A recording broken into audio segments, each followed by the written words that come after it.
The Last Ride of Ichabod Crane. The autumn wind howled through the dense woods of Sleepy Hollow, carrying with it the smell of dying leaves and distant fear. The year was 1790, and Ichabod Crane rode hard through the hollow, heart pounding in his chest like a funeral drum. Moonlight filtered through skeletal trees as Ichabod glanced over his shoulder, praying that the horrifying figure chasing him was merely his mind playing tricks. But the sound of hoofbeats grew louder. And then the dreadful sight. A rider clad in black headless, astride a monstrous steed, a flaming pumpkin clenched tightly in his gloved hand. Ichabod's final scream was swallowed by the night. The next morning only his hat was found, and a shattered, burnt pumpkin nearby. His body was never recovered. Sleepy Hollow whispered of the curse, a legend born that night, but no one spoke of it openly. 2 centuries later, Jonathan Crane drove down the winding road into Sleepy Hollow, his hands gripping the steering wheel tighter with every mile that brought him closer to a past he had spent a lifetime trying to forget. The sky above was choked with gray clouds, dense and suffocating, turning the world below into a painting of muted tones. A constant, low-hanging mist slithered along the ground like the breath of the dead, weaving between the trees and caressing the stone walls that lined the ancient road. It was as if the town itself had been waiting, holding its breath for his return, watching from the shadows of the forests that had stood for centuries. Sleepy Hollow was timeless, its beauty deceptively peaceful with its colonial houses perfectly preserved, their white walls stained faintly yellow by the weight of years. The covered bridges arched elegantly over narrow streams, their wooden beams groaning faintly in the wind, and the old stone church, half swallowed by ivy, still kept silent watch over the graves that littered the hill behind it. The same haunting mist that blanketed the ground wrapped around the gravestones like desperate fingers reaching from the earth. Yet something in the air felt heavier than he remembered. A pressure, a stillness that made even the birds refuse to sing. Sleepy Hollow remembered. It remembered him. It remembered his bloodline. Jonathan adjusted his rearview mirror as if half expecting to see something or someone following him, but there was nothing but the empty road stretching behind him, vanishing into the fog. Still, his gut twisted with the weight of an unseen gaze. He hadn't been back since his mother's funeral 10 years prior, and even then, he had not stayed a moment longer than necessary. There had always been something unsettling about Sleepy Hollow, but that had been childhood fear, the imagination of a boy raised on ghost stories. He was no boy now.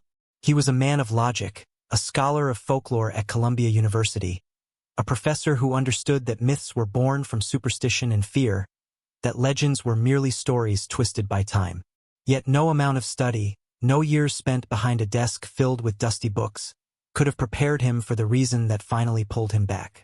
His father, Thomas Crane, the last direct descendant of Ichabod Crane, was dead. The call had come 2 nights before, just past midnight when the world is at its quietest, and every sound feels like a scream. The sheriff's voice had cracked as he explained the situation, apologizing in that awkward way small-town men did when forced to deliver bad news. Officially, they called it a freak accident. A branch, they said, snapped clean off an old oak during a thunderstorm and struck Thomas as he walked the estate grounds.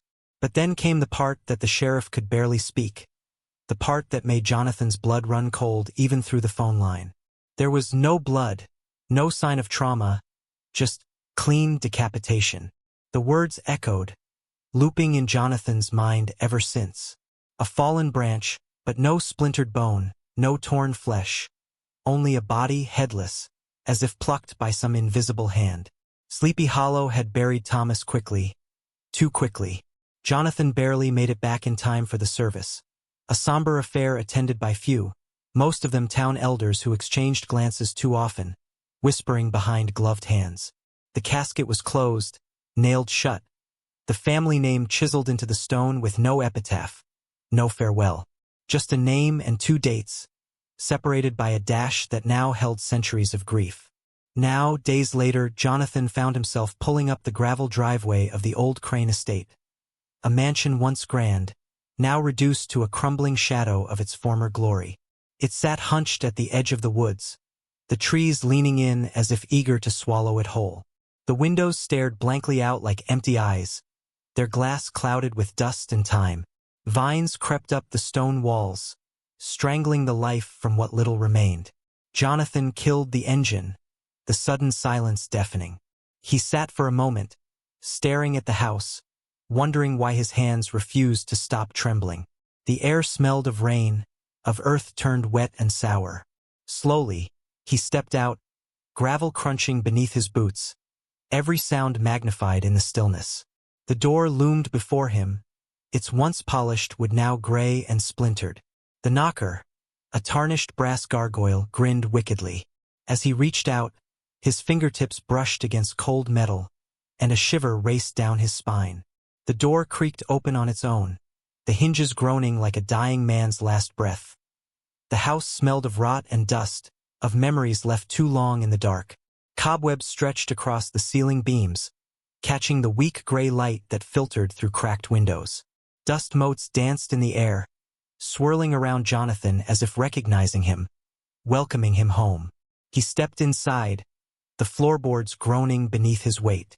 Every step echoed too loudly, bouncing off walls that had not heard a human voice in years. Portraits lined the hallway, faces long dead staring down at him with judgment in their painted eyes. Ichabod Crane's likeness was there, pale and grim, his thin lips curled into the ghost of a smile. The man who started it all. The man whose shadow had haunted the Crane bloodline for 2 centuries.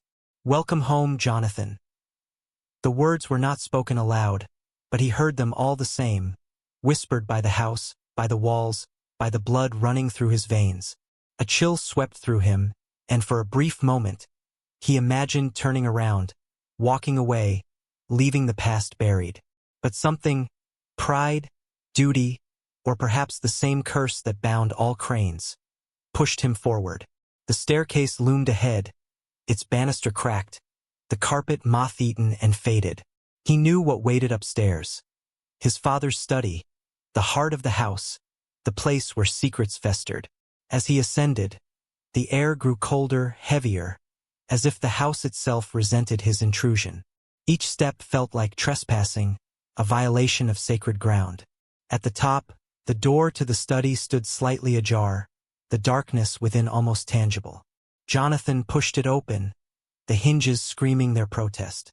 The room smelled of old paper, tobacco, and something else. Coppery, metallic, the faint scent of blood. Books lined the walls, their spines cracked and peeling. Maps of the hollow, of the Hudson Valley, of places Jonathan did not recognize, were pinned haphazardly. And there, at the massive oak desk, lay his father's journal, a leather-bound tome worn soft by years of fearful hands. Jonathan crossed the room, his fingers tracing the grooves in the wood, the dried stains he dared not question. He opened the journal, pages fluttering like brittle wings. The entries were rambling, frenzied, the writings of a man haunted by ghosts both real and imagined. One passage caught his eye, underlined 3 times. "The hollow stirs. I hear the hooves. The past demands its due." Jonathan slammed the book shut, his heart racing. He turned toward the window, staring out at the dense woods beyond. Somewhere in those trees, his father had died or been taken. A fallen branch, the sheriff had said. But no blood, no trauma, only absence. Jonathan's reflection stared back at him in the glass, pale, hollow-eyed, a man already half in the grave. He knew then that he could not leave. Not yet. Sleepy Hollow had waited 200 years for him to return, and it would not let him go so easily. Somewhere out there, the legend waited. The Headless Horseman, the shadow that had hunted his family through generations. And Jonathan, the last Crane, had finally come home. That night, sleep was not just elusive, it was impossible. The very air inside the Crane estate seemed too thick to breathe, every shadow stretching longer than it should, every creak of the old house sounding like a whisper from the grave. Jonathan sat in his father's study, the single oil lamp flickering, casting golden light that seemed unable to push back the darkness gathering around him. The walls felt like they were closing in, drawing him back into the embrace of generations long gone but never truly dead. All around him, the faces of his bloodline stared down from their ornate frames. Oil-painted eyes filled with judgment, sorrow, and something else, something darker. Ichabod Crane's portrait dominated the room, hanging above the massive stone fireplace like a sentinel of doom. His face was thin, severe. His lips pressed in a line so tight it was as if he were forever holding back the scream of a man who had seen his own death. His dark eyes followed Jonathan wherever he moved, hollow and endless, pulling him deeper into the web of his cursed lineage. The weight of blood, of legacy, of unfinished sins pressed so heavily against Jonathan's chest he could barely draw breath. No scholarly degree, no scientific reasoning could save him from the truth now. He was not just a visitor in this place. He was a Crane, and Cranes did not escape Sleepy Hollow. Thomas's journal sat on the desk, its pages yellowed with age, the leather cover cracked, smelling faintly of tobacco and rain. Jonathan had found it earlier, tucked beneath loose floorboards as if his father had been hiding it from someone, or something. The last entry lay exposed, the ink smeared by a shaking hand, the words trembling on the page. The hollow is restless. I hear the hooves. The past demands its due. There was nothing else. No goodbye, no farewell. Just that final, chilling confession. Jonathan read the words over and over until they burned into his mind, until he could hear his father's voice whispering them in the wind that rattled the window panes. A sudden knock at the door snapped him from his trance, the sound so loud, so abrupt that Jonathan nearly tipped the oil lamp. His heart hammered against his ribs as he stared at the door, half expecting to see no one there but the shadows themselves.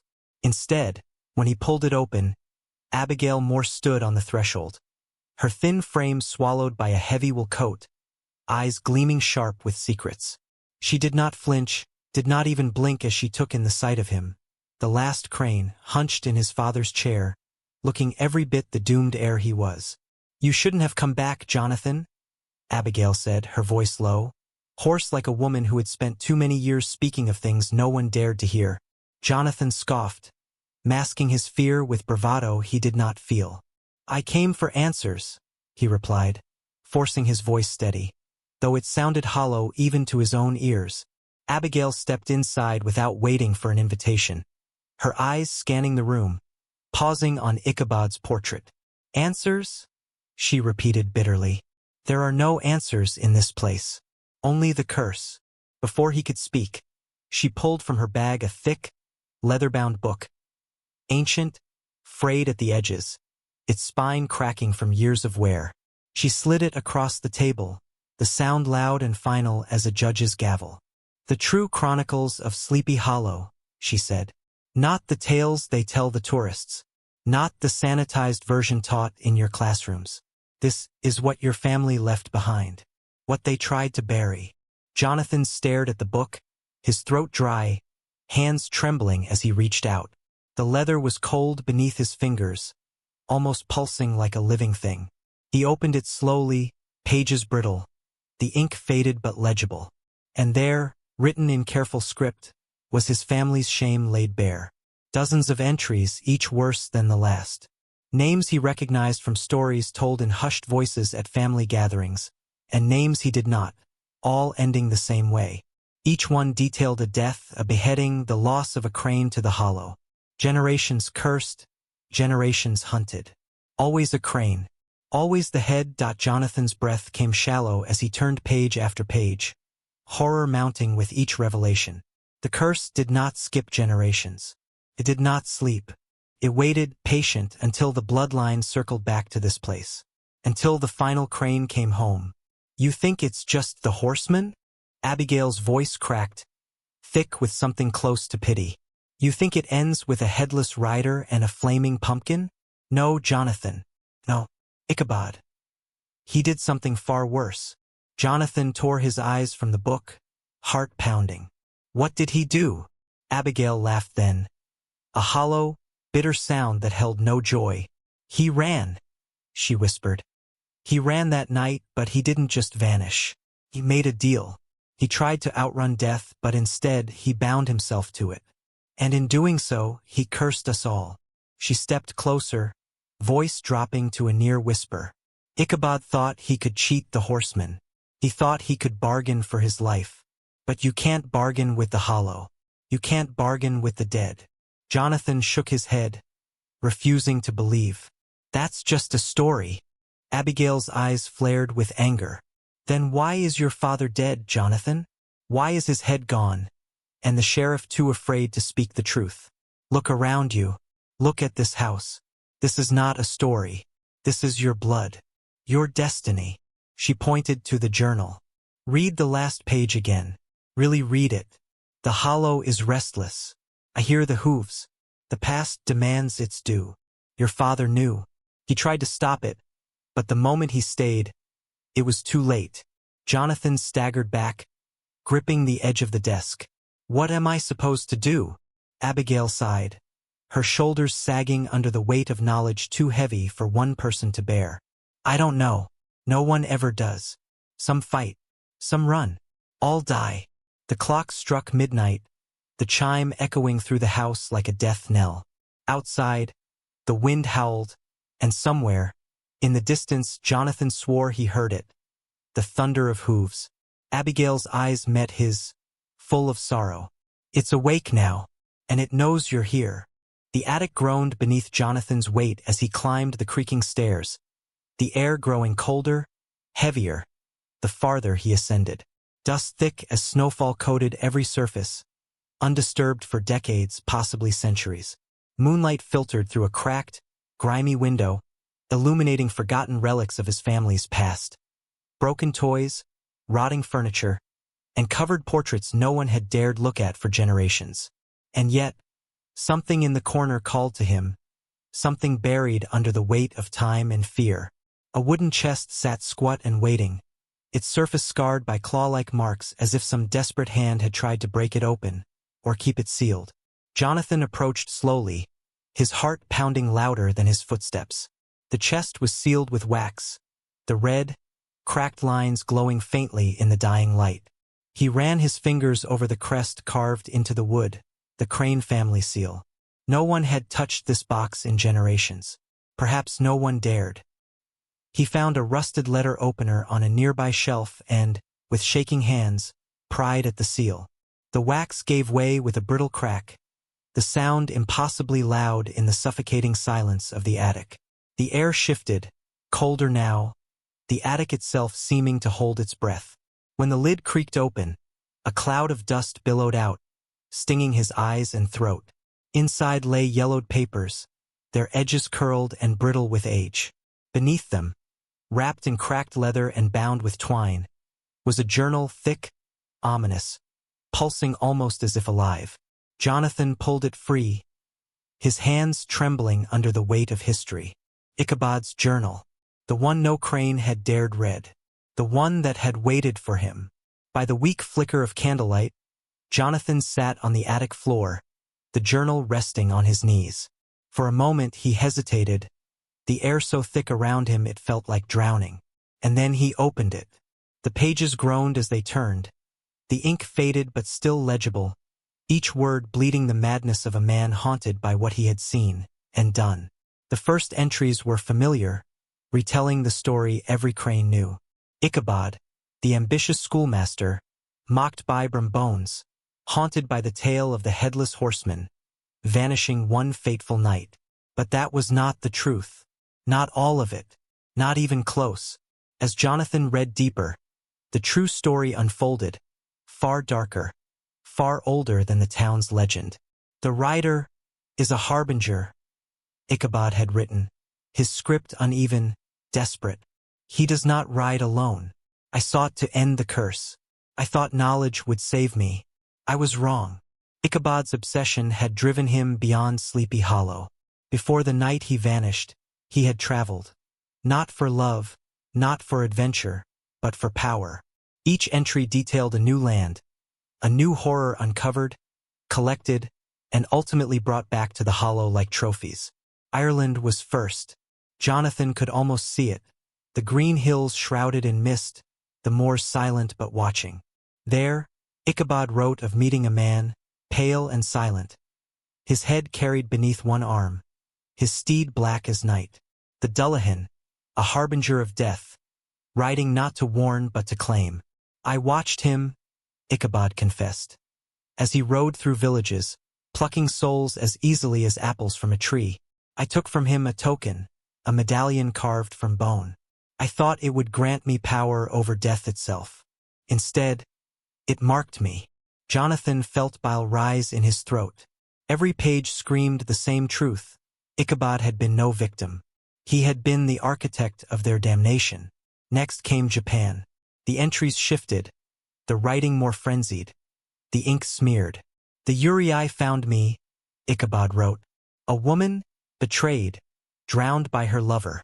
Her hair black as night, her eyes hollow pits of grief. She weeps, and the earth itself weeps with her. I saw her beneath the cherry blossoms, her sobs shaking the branches. I stole from her shrine a doll, a simple thing, but it held her soul. She follows me now. I hear her every night. Jonathan could almost hear the sobbing as he read, feel the icy grip of that spirit wrapping around his chest. How many nights had Ichabod laid awake, haunted not by the rider, but by the woman he had condemned? Africa followed. The tone darkened further, the handwriting barely legible, ink mixed with what looked like blood. The tokalash, small, grinning, sharp teeth. They say it steals breath from children, sits upon sleeping men's chests, steals their faces. I did not believe until I saw it, until it touched me. Ichabod described a shadow, small but impossibly fast, laughing, always laughing. I took their idol, he wrote, a wooden figure, harmless in the sun, but alive in the dark. It followed me across the sea. Jonathan's hands trembled as he turned the pages, each heavier than the last. Mexico was next. The Uriai's sorrow was cold, but this was something else. This was grief turned to rage. La Llorona, Ichabod scrawled, the weeping woman. She walks the rivers, crying for children she drowned. Her voice claws at the soul. I watched her take a man, his face twisted in terror as he vanished beneath the waters. I thought I could contain her. I took her rosary, thinking it might free her, but it only bound her to me. Jonathan exhaled sharply, the candle flickering wildly as if reacting to the darkness seeping from the pages. He stared at the journal, his mind reeling. This was not a local curse. This was not some petty ghost story told around campfires. This was global, ancient, stitched together by his own ancestors' greed, his arrogance. I brought relics home, Ichabod admitted on a page nearly torn from the journal. I sealed them. I buried them beneath this house, beneath the hollow. But the seals are breaking. Jonathan's breath caught, his pulse a drumbeat in his ears. Every strange sight, every whisper in the dark since his return. It all made sense now. The Uriai's weeping, the Dullahan's looming shadow, the Tokalash's giggling in the walls, La Llorona's screams by the river. They weren't haunting him by chance. They were bound here waiting, because Ichabod had made this place their prison, and the blood of Crane was the key. I thought I could control it, Ichabod's final words read. I was wrong. I am bound. They will come for me. They will come for you. Jonathan slammed the journal shut, his chest heaving. The attic seemed to close in around him, the air thick with dust and ghosts. Somewhere below, the grandfather clock struck midnight, the sound echoing like a death knell. There was no escape. No logic could save him now. The curse was not local. It was not personal. It was a net spread across the world, and the Crane bloodline was the bait. And now, with Thomas dead, Jonathan was the last. The journal sat heavy in his lap, whispering promises of secrets yet untold. And outside, in the suffocating dark, something moved. The hollow stirred. The wind screamed through Sleepy Hollow that night, howling like a wounded animal desperate to be heard, tearing through the trees until branches snapped and leaves scattered like lost souls. The hollow itself felt alive, breathing, shuddering beneath the weight of something unseen. It wasn't just the weather. The very air pulsed with electricity, thick and heavy, pressing against Jonathan's chest as he stood staring into the blackness beyond his window. The moon, blood-tinged and swollen, barely pierced the rolling clouds that seemed to writhe like restless spirits above. Something had changed. Something had awoken. The fireplace, cold and dead all day, suddenly roared to life, flames leaping skyward as if summoned by an invisible hand. Jonathan flinched, heart hammering in his chest, the light from the fire painting the room in flickering shades of crimson and gold. He could smell the burning wood, taste the soot on his tongue, but there was no warmth, only the creeping chill of something ancient watching him. Drawn by instinct or something darker, Jonathan's gaze shifted toward the window, where the night pressed in thick and impenetrable. And then he saw them, clear as day, impossible and undeniable. Hoofprints, smoldering, burned into the frozen earth outside, each step seared deep into the ground, trailing away from the estate and leading directly into the woods. Steam rose from the marks, curling like pale fingers reaching upward. There was no horse, no rider, only the impossible evidence of their passage. His breath caught. The legends, the ones he had spent his life dismissing as folklore, were waking. The night dragged on, each hour stretching endlessly as the wind battered the old house, rattling windows and doors until Jonathan wondered if the hollow itself was trying to tear the Crane estate down brick by brick. Sleep was a luxury he could no longer afford. Every time he closed his eyes, he saw the burning hoofprints, the dancing flames, the weight of his ancestors staring down at him, their eyes filled with silent accusations. By morning, a weak gray light crept over the horizon, casting long shadows that did little to banish the night's terror. Jonathan, exhausted and hollow-eyed, stumbled into town, desperate for air, for people, for anything that might remind him he was still part of the living world. But even in daylight, the town felt wrong. Quieter, every door closed, curtains drawn tight. The air carried the weight of unspoken dread. It didn't take long for the whispers to reach him. "Did you hear?" Someone muttered near the bakery. "Little Samuel Wright, he's gone." Jonathan's stomach twisted, ice pooling in his veins. He pushed through the gathering of townsfolk, his voice hoarse. "What happened?" An old man looked up, face pale and drawn. "Went down by the river yesterday. Never came back. Sheriff says it was an accident. But there's no sign, no body, no footprints." The words hit Jonathan like a fist. The river. Of course, it began at the river. Ignoring the stairs, he turned and ran, his boots pounding against the frozen ground as he made his way through town and toward the water's edge.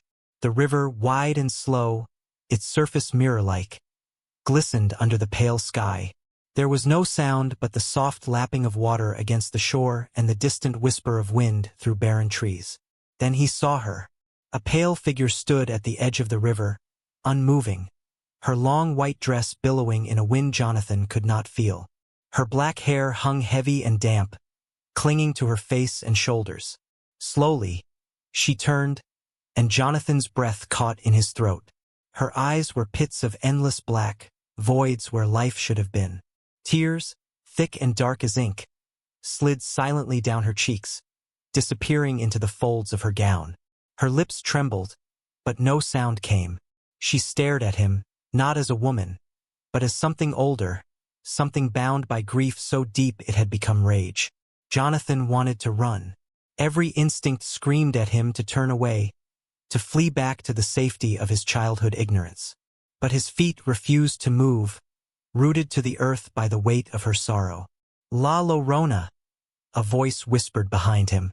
Jonathan startled, spinning to find Abigail Moore standing a few feet away, her face pale as death. She had followed him, silent and unseen until now. "She's not from here," Abigail continued, voice barely audible. "She doesn't belong to this land." Jonathan turned back, but the pale woman was gone, vanished into mist that clung to the river like a shroud. "What does it mean?" he managed, his throat dry, voice cracking. Abigail's eyes shimmered with tears she refused to shed. "It means the curse is waking, and it's not bound to Sleepy Hollow anymore. It's breaking, unraveling. And everything Ichabod touched, everything he stole, is coming for us." Jonathan stared at the empty riverbank, his mind racing, pieces falling into place faster than he could catch them. The journal, the relics, the global trail of horrors Ichabod had left in his wake. this was just the beginning. Sleepy Hollow would not face the horseman alone. The world's nightmares were gathering, and the blood of the cranes had called them home. Night fell heavy over Sleepy Hollow, swallowing the world in a darkness so complete it seemed as if the sun had never existed. The air grew still, suffocating, pressing down upon the land like the weight of centuries long forgotten. The moon hung low and bloated, its face tinged crimson as if bleeding for the sins of the past. Shadows lengthened, creeping across the ground like living things, whispering secrets only the dead should know. The town, once quaint and full of life, shrank beneath the weight of the night, its streets abandoned, its homes shuttered tight. Doors locked, curtains drawn. The people of Sleepy Hollow knew better than to venture out when the darkness came alive. Inside the Crane estate, Jonathan moved like a man condemned, lighting candle after candle until the house glowed with a flickering, fragile light. Yet no matter how many flames he kindled, the shadows remained, mocking him, twisting into shapes that spoke of madness and death. They danced along the walls, curling around the portraits of his ancestors, their painted eyes watching him with sorrow and silent judgment. The air smelled of wax, old wood, and something else, something foul, metallic, like blood left to rot. Jonathan's heart pounded in his chest, each beat louder than the last, drowning out the wind outside until the only sound he could hear was the blood rushing in his ears. And then it came, a sound that froze his soul, turned his blood to ice. Hooves, distant at first, little more than a whisper on the wind, but growing louder, heavier, with each passing second. Thunderous, merciless, the ground seemed to tremble beneath the weight of an unseen rider. The sound of death itself. Jonathan staggered to the window, breath caught in his throat, his body frozen as his eyes searched the darkness beyond. And there, emerging from the trees like a nightmare made flesh, rode the figure he had feared since childhood stories whispered in the dark. The Headless Horseman. Tall, monstrous, clad in tattered black leathers that clung to his broad frame like a second skin. His cape billowed in the wind, shredded and stained with the blood of centuries. In one hand, he held his weapon, a massive axe, its blade gleaming wickedly under the blood-red moon. Where his head should have been, there was nothing but darkness, a void that seemed to drink in the light around it. Jonathan could not move, could not speak.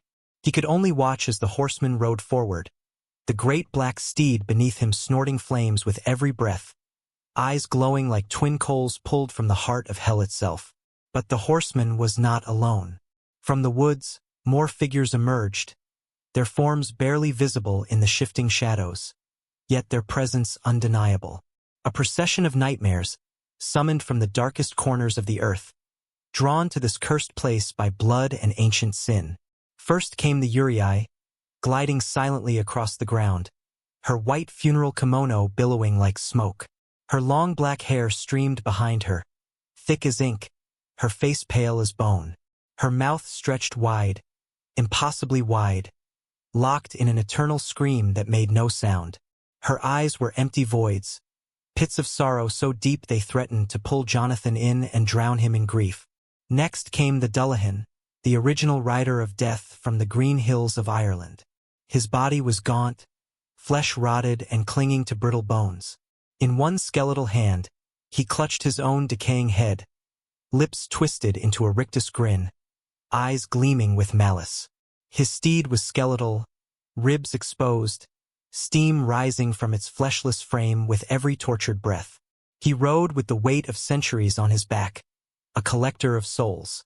From the shadows of the trees crawled the African shadow men, faceless and silent, their bodies twisted and contorted, moving like spiders, their limbs too long, too thin. They clung to the trunks, scuttling along the branches, watching with hollow sockets where eyes should have been. They moved without sound, but their presence was suffocating, filling the air with the stench of decay and death. And then the last came La Llorona. She drifted forward, her white dress soaked with water and blood, clinging to her frail frame. Her long black hair covered her face, but her weeping filled the night, a sound so heart-wrenching it made Jonathan's knees buckle. She clutched invisible children to her breast, their faces hidden, their bodies limp.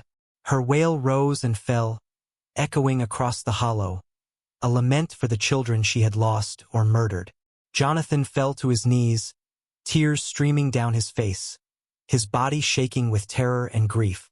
His voice broke as he whispered into the night, "What have you done, Ichabod?" The night offered no answer, only the march of death closing in around him. Abigail appeared as if summoned by the very weight of the revelation, her face pale and drawn, the fine lines of age deepened by sheer terror. Her eyes shimmered with unshed tears, but there was no weakness in them, only the grim acceptance of a woman who had carried knowledge too heavy for too long. She stood in the doorway of the Crane estate study, the flickering candlelight throwing long, distorted shadows behind her, making her look more ghost than flesh. When she finally spoke, her voice trembled, barely more than a whisper, but her words sliced through the thick, suffocating air like a blade. "The horseman hunts heads, but the others, they hunt souls." Jonathan stiffened, his blood turning cold, his body rooted to the spot as the full weight of her words crashed down upon him. It wasn't just him. This nightmare, this curse. It was no longer a matter of bloodline, no longer a tale of a single man haunted by the sins of his ancestor. No, the curse had grown, evolved, reaching its claws into every corner of Sleepy Hollow. Every man, every woman, every child, they were all in danger now. Jonathan had been so focused on his own survival, his own fear, that he had failed to see the true scope of the nightmare Ichabod had unleashed. The Hollow had awoken, but it was hungry for more than Crane blood. It was ready to consume everything. Abigail stepped closer, her hands trembling as she pulled something from the folds of her coat. The journal. Ichabod's journal. That cursed tome filled with madness and confessions, secrets too dark for any sane man to carry. She placed it on the desk between them, the leather cover slick with sweat, the pages trembling as if the book itself were alive, breathing. "I've read it," she confessed, her voice breaking. "Every page, every word. I had to know. I had to be sure." She met Jonathan's gaze, her own eyes hollow. "There is a way, Jonathan. A way to end this. But it's dangerous. Impossible, maybe." Jonathan's throat tightened, his voice barely a rasp. "Tell me." Abigail swallowed hard, her fingers tracing the journal's edge. "The last page. It speaks of a ritual, a severance. One final act that could break the chain, or doom us all." She took a deep breath, closing her eyes for a moment as if steadying herself. Ichabod knew he couldn't escape. He tried to contain it, to seal it, but he failed. The only way now is to face it. All of it. Jonathan's heart pounded so hard it hurt. "What do I have to do?" Abigail's eyes opened, and for the first time, there was no fear, only sorrow. "You must ride," she said simply. "Ride into the hollow. Face the horseman. Find his head. Return it." The words hung in the air, heavier than any curse. Jonathan's mind reeled, images flashing through his thoughts. The horseman's monstrous form, the burning eyes of the Uriai, the silent screams of the shadow men, La Llorona's endless wails. Could he really face them? Could he survive the ride that had claimed so many before him? Abigail seemed to read his thoughts, placing a trembling hand on his arm. "It has to be you, Jonathan. The curse needs an anchor, a crane. Your blood binds them. Your blood must set us free." Jonathan closed his eyes, the weight of generations pressing down upon him. He thought of his father, of the journal, of Ichabod and the deal that had damned them all. He thought of the town, of children who hadn't asked for this, of families who deserved to live free of the sins of a man long dead. Slowly he nodded. "I'll ride." Abigail exhaled a shaky breath, tears slipping down her cheeks. "God help us." Outside, the wind howled, and the hollow waited. The dawn came slowly, bleeding pale light into the sky as if the world itself hesitated to face the day. The air was thick with frost, the ground brittle and hard beneath Jonathan's boots, as he moved through the skeletal remains of the once grand Crane estate. The house stood silent behind him, empty now, just a shell, stripped of everything but memories and ghosts. He could feel the eyes of his ancestors on him, staring down from faded portraits, watching as he made his final preparations. Abigail was already there, waiting in the yard, her face pale beneath the wide brim of her black hat. Her hands trembled as she clutched a worn leather satchel filled with old pages, relics, and what few protections she could find, though they both knew none of it would matter.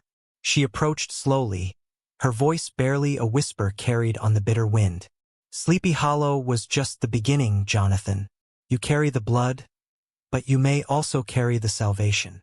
Jonathan couldn't speak. There were no words left. Nothing that hadn't already been said. No prayers that could change what had to happen.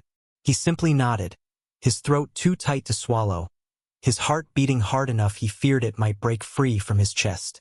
The hours dragged, the sky brightened, but there was no warmth, no relief. The town was silent, too silent. Its people locked away, curtains drawn, doors barred. They knew what was coming. They had always known.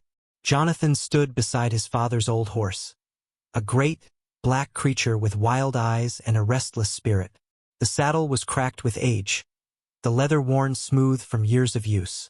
It had been Thomas Crane's, and his father's before him, a beast bred for strength and endurance, and now it would carry the last of the Cranes to meet his fate. As the sun began to dip, the sky shifted, crimson bleeding into gold, then into the deep purple of twilight. The ground trembled beneath Jonathan's feet, a low, steady rumble that echoed up through his bones. The wind died, the air grew still, and the world seemed to hold its breath. Jonathan mounted the horse, his hands gripping the worn leather reins tightly. Abigail watched, her lips pressed together so tightly they turned white. Whatever happens, Jonathan, know that you did not run. He forced a weak smile, his voice rough as he replied, There's no running left. The horse shifted beneath him, sensing the change, the coming storm. Jonathan turned his gaze toward the hollow, dark, deep, endless, and exhaled slowly. There was no turning back. There never had been. And as the last light faded from the sky, the ride began.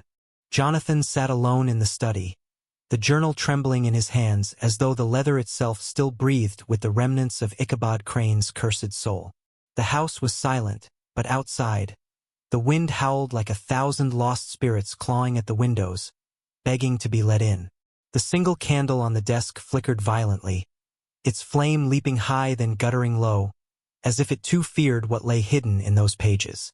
Dust rose in clouds as Jonathan turned the first brittle leaf, swirling in the dying light like restless ghosts freed by his trespass. The air grew colder with each passing second, the shadows deepening until it felt as though he was sinking, drowning in the weight of his family's sins. No Crane had dared open this journal. Not his father. Not his grandfather. They had locked it away, buried it beneath layers of denial and silence, praying that ignorance might be enough to keep the curse at bay. But Jonathan knew better now. There was no safety in ignorance. There never had been. With trembling hands, he forced himself to read, the words blurring before his eyes, not from age, but from the sheer terror twisting in his gut. Sleepy Hollow is not the end.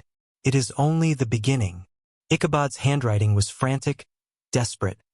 The ink blotched and smeared like bloodstains across the yellowed pages. The words bled together, each line worse than the last, each sentence a descent further into madness. I ran from the hollow, but no matter how far I traveled, the shadow followed. I sought answers, I sought salvation, but I found only death, in many faces, in many lands. And now, they follow me. Jonathan's breath caught as he turned the page, finding the margins filled with sketches. Strange symbols he could not decipher, grotesque figures twisted by rage and sorrow, eyes hollow, mouths stretched wide in eternal screams.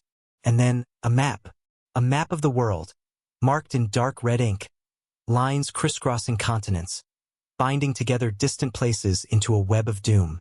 Japan, Ireland, Russia, Africa, Mexico, each place marked not just on the map, but in the blood of Ichabod's cursed journey. I carried them here, the next entry read.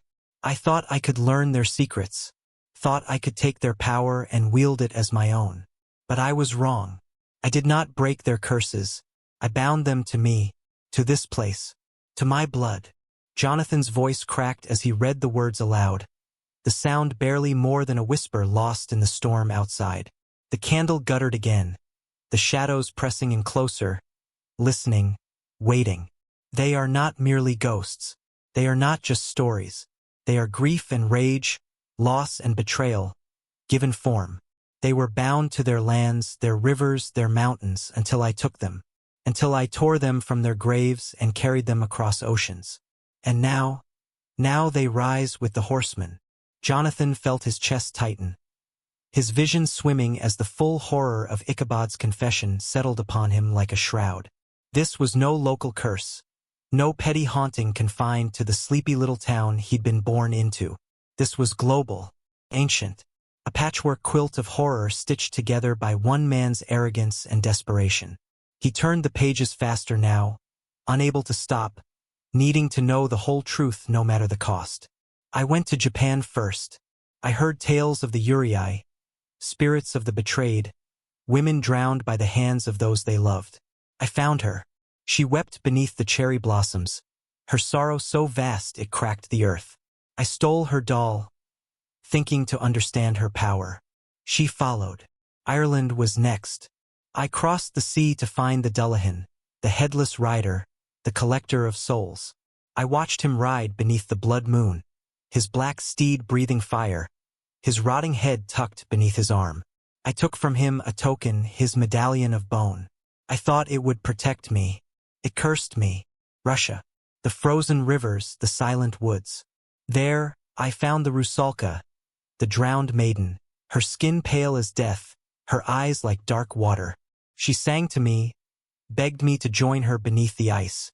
I could not resist. I stole her locket, tore it from her throat, and fled. She follows still. Africa, the Tokalash, small, vicious. It watches from the shadows, laughing with teeth like needles. I took their idol, thinking it harmless. But it wakes in the dark, crawling through dreams, gnawing at the soul. And finally, Mexico. La Llorona, the weeping woman. I found her by the river's edge, her cries shaking the earth, her children's faces lost in shadow. I took her rosary, and she has never stopped hunting me. Jonathan's hands trembled, tears slipping down his cheeks. This wasn't a journal. It was a death sentence. A confession of sins so great they had damned not just Ichabod, but every crane that came after. I brought them here, the final entry read. I sealed them beneath the earth, beneath the hollow. But the seals are breaking. They rise. And they will not stop until they have me. Until they have you. Jonathan slammed the journal shut, his chest heaving, his skin clammy with sweat. The candle died, plunging the room into darkness. But it didn't matter. He didn't need the light to see the truth. The curse was awake. The shadows had come home. And there was no escape. Ichabod had made sure of that. That night, sleep was no refuge. It became a gateway. The moment Jonathan's eyes drifted shut, the darkness of the estate dissolved, and he stood elsewhere.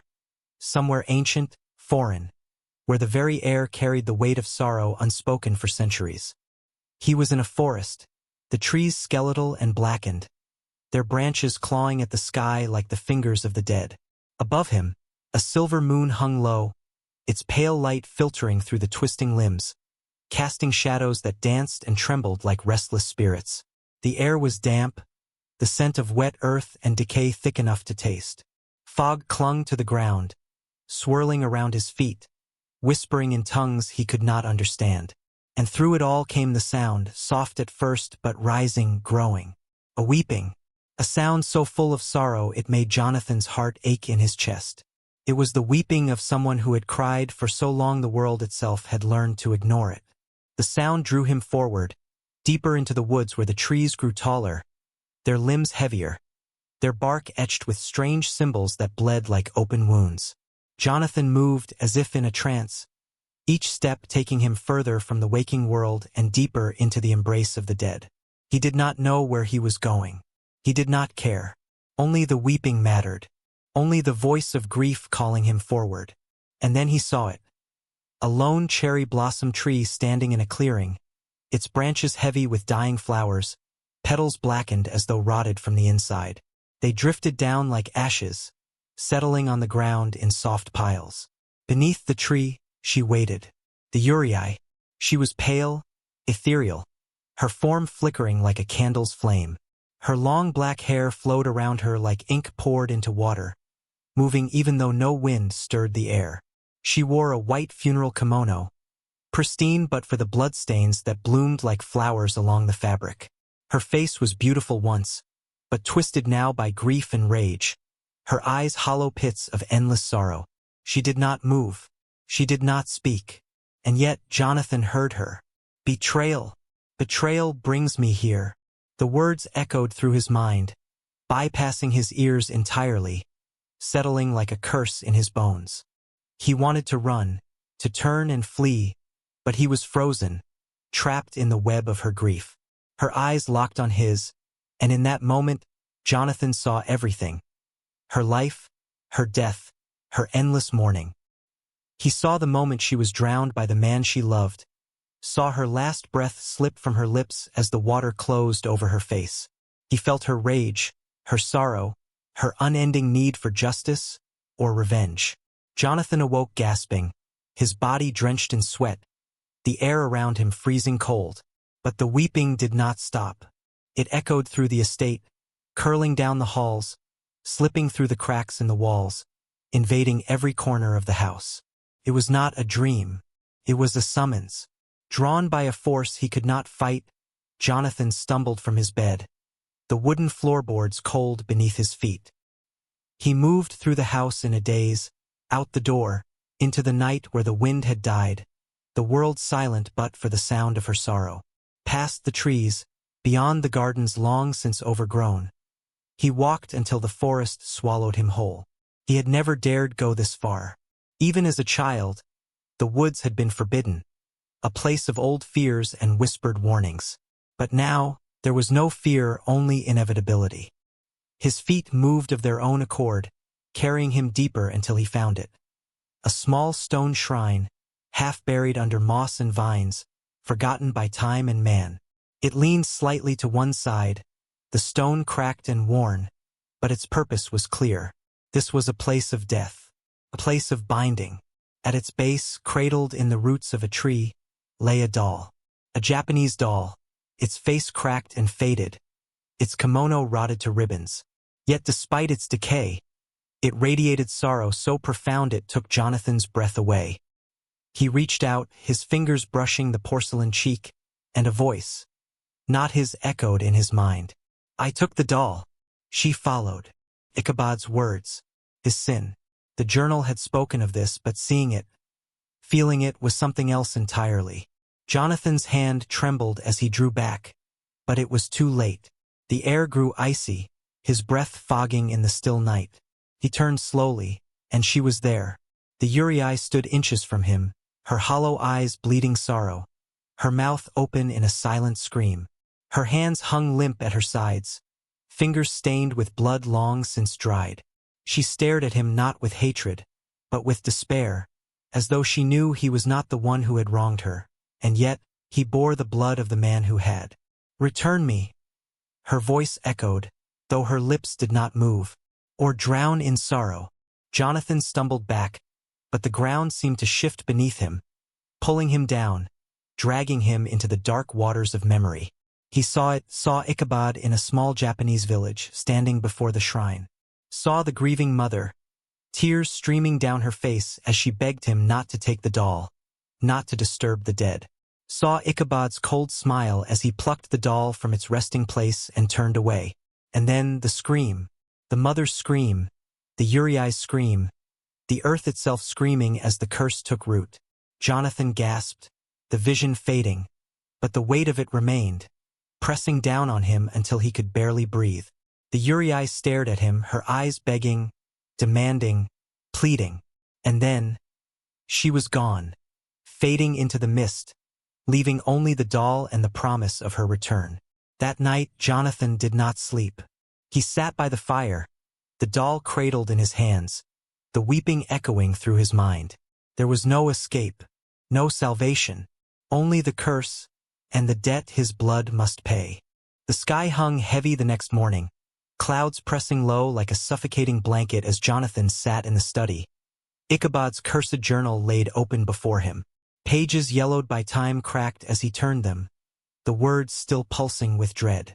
Then his hand brushed something hidden, tucked deep between the pages, wrapped in brittle parchment.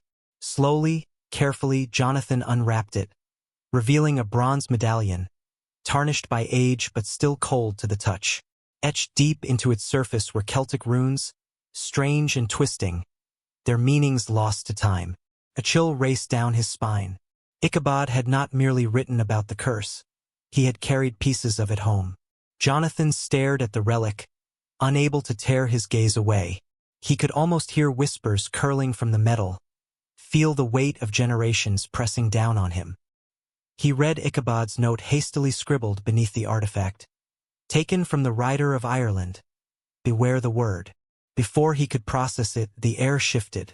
A low rumble vibrated through the walls of the house. Then came the sound, hooves, distant at first, then rising like a storm, shaking the earth. Jonathan froze, his breath caught, as the sound tore through the morning stillness. Without thinking, he staggered to his feet, heart hammering as he raced outside into the cold, gray mist. There, through the veil of fog, a shape emerged. Massive, terrifying, a rider, clad in black, astride a monstrous steed as dark as the grave. The horse's breath came in clouds of steam, eyes burning like coals. But it was the rider who stole Jonathan's breath. For where there should have been a head, there was nothing. The Dullahan rode. Tucked beneath one skeletal arm, the rider carried his own rotting head, skin drawn tight over bone, mouth frozen in a death grin. The eyes, empty sockets now, glowed faintly, searching the mist, searching for him. Jonathan could not move, could not speak. The world shrank until there was nothing but that cursed figure galloping toward him. The Dullahan reined his steed to a stop, the ground churning beneath iron hooves. Slowly, the grotesque head lifted, the decayed lips parting as the empty gaze locked onto Jonathan's soul. When the voice came, it was the sound of earth being torn open, of bones breaking. A voice from the grave itself. Name. One word. A demand. A death sentence. Jonathan's throat tightened, the world spinning as Ichabod's warning echoed in his mind. Speak your name, and he claims your soul. He clenched his jaw, biting back the instinct to answer, to respond, to scream. The rider waited, head tilting unnaturally, as if urging him, coaxing him to surrender. But Jonathan stood silent, his heart thundering so loudly he feared it might burst. Then, as suddenly as he appeared, the Dullahan turned his horse with a jerking motion, the steed rearing, hooves slashing through the air. The rider vanished into the woods, leaving only the lingering stench of death and something worse. The bronze medallion, still warm, lying in the dirt where the Dullahan had paused. Jonathan stared at it, his hands trembling as he knelt to retrieve the token. The metal burned his skin, branding him, claiming him. A death token, a promise. That night, Jonathan's dreams were not his own. He saw Ireland, green hills rolling beneath gray skies, the moors covered in thick, suffocating fog, villages tucked against cliffs, their people cowering behind shuttered windows. He heard their prayers, their desperate pleas, as they waited for the inevitable. And then the sound of hooves. The Dullahan rode through the mist, his skeletal steed moving like a shadow, silent but unstoppable. Door after door opened, faces pale and terrified. A name was spoken, a soul claimed, heads severed cleanly. The bodies left slumped in pools of blood while the rider's bag swelled with his grim collection. Jonathan saw Ichabod there, watching, learning, waiting for his moment. And when the rider paused, when the Dullahan bent to collect his prize, Ichabod acted. He stole the medallion, thinking himself clever, thinking he could take the Dullahan's power for his own. But curses do not forget. They do not forgive. The vision faded, leaving Jonathan gasping, his body drenched in sweat, the taste of blood on his tongue. The medallion burned in his palm, the runes glowing faintly in the darkness. The horseman was not an isolated myth. No, he was part of something older, darker, ancient as the land itself, a reaper bound not by time or place, but by the greed of a man who thought he could cheat death. And now Jonathan was part of that legacy. The Dullahan had ridden once more, and he would ride again. 3 nights passed, each darker than the last, until the hollow itself seemed to hold its breath. The air grew colder, the skies heavier, and the river, once a slow, lazy snake winding through the landscape, began to shimmer with an unnatural pull. Jonathan could feel it before he even realized where his feet were carrying him. A summons, soft but insistent, buried deep in the marrow of his bones. He tried to resist. He failed. The Hudson called to him. Moonlight barely pierced the mist that rolled over the water's surface, thick and cloying, smelling faintly of rot and something sweeter, something sickly, like overripe fruit left too long in the sun. The riverbank was silent, save for the whisper of the current and the sound of his own heartbeat thundering in his ears. And then came the voice, soft, melodic, drenched in longing and despair. It was singing. The melody wrapped around him, tugging at the edges of his mind, promising warmth, promising love, promising an end to the cold, endless fear that had gripped him since the moment he opened Ichabod's journal. Jonathan stumbled forward, eyes glazed, breath caught in his throat. He could see her now, the figure rising slowly from the mist and the water, pale as the moon itself. The Rusalka, her hair hung in wet, dripping strands, black as night, clinging to her emaciated frame. Her skin shimmered with a bluish hue, translucent in places, veins visible beneath the surface like cracks in ice. Her eyes, lifeless, dead, stared through him, and yet they gleamed with a desperate hunger. "Come to me," she whispered, her voice barely audible over the water. "Let me warm you. Let me love you. Forever." Beneath. Jonathan's breath caught.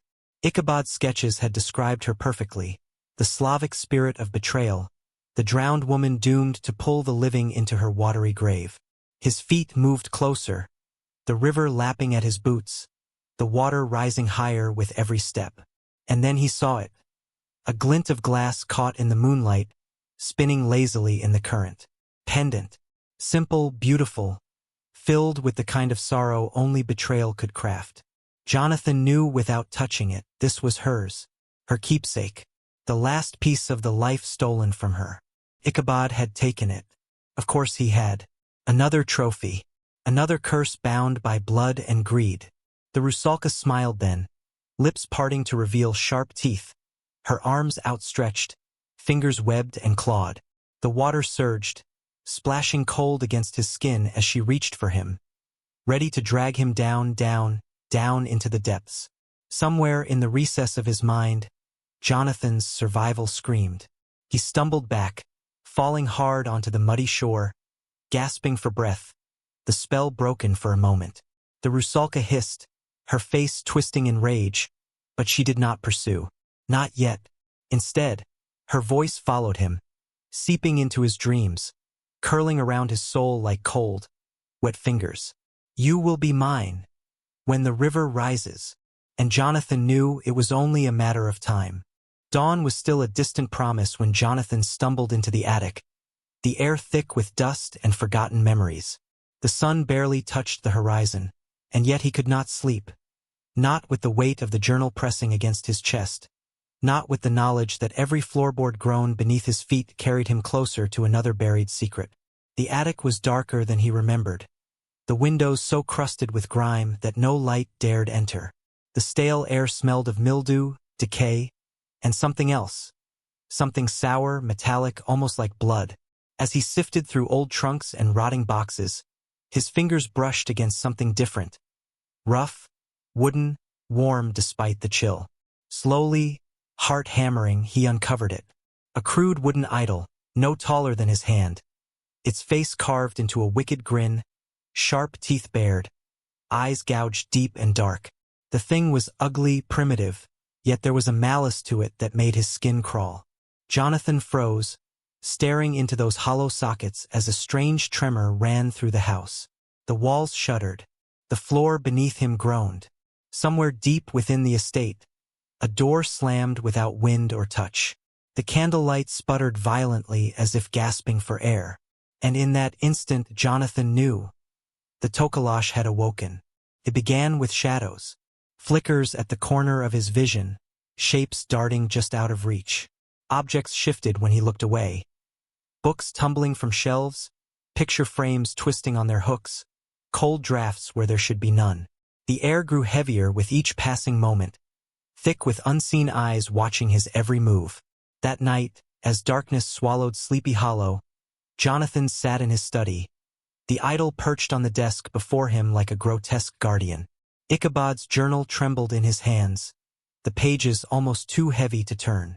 And there, scrawled in a hand more frantic than the rest, was the confession he feared. I stole the Tokalash idol from a tribal grave. They cursed me.